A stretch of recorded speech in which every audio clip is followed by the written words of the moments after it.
Bon alors ce matin je parlais aussi qu'il y a de plus en plus de véhicules. Bon bah c'est un peu normal parce que bon au fil du temps les enfants grandissent, dans les familles il y a des fois trois voitures, voire peut-être 4, même peut-être voire 5 voitures. Donc bon de toute façon ça c'est inévitable. Maintenant le problème c'est que les routes se sont plus aménagées et restent comme elles étaient. Donc quand vous avez un flux de véhicules qui passent tous au même endroit à peu près aux mêmes heures, même quand on part longtemps avant, il y a des accidents, il y a tout ça, et vous avez un accident, vous perdez presque 2 heures, 2h30 voire plus. La fois qu'il avait neigé, moi j'ai mis 7h30 à rentrer. Donc voilà. Il y a un collègue aussi qui est dans le coin ce matin, il m'a dit qu'ici, pendant il travaille à 5 minutes de là où on est, il a mis une demi-heure pour venir.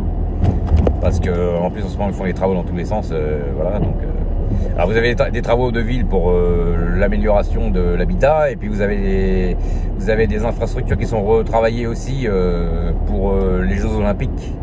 Hein, ça c'est pareil, on va encore nous faire du cache-misère ce jour-là, et puis voilà.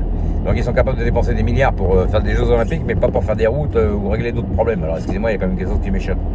Hein, voilà. On arrive à trouver de l'argent pour les Jeux Olympiques, mais quand il manquait de masques oxygène, des infrastructures dans les hôpitaux, là c'est moins intéressant. C'est mieux de voir un Pelé de tondu courir sur un terrain, c'est beaucoup plus intéressant pour tout le monde. Qu'est-ce que vous voulez, quand on a un QI de poule à ce point-là, hein, quand on est arrivé à avoir un QI d'huître à ce niveau-là, maintenant, moi je peux plus rien faire, hein, sincèrement. Hein.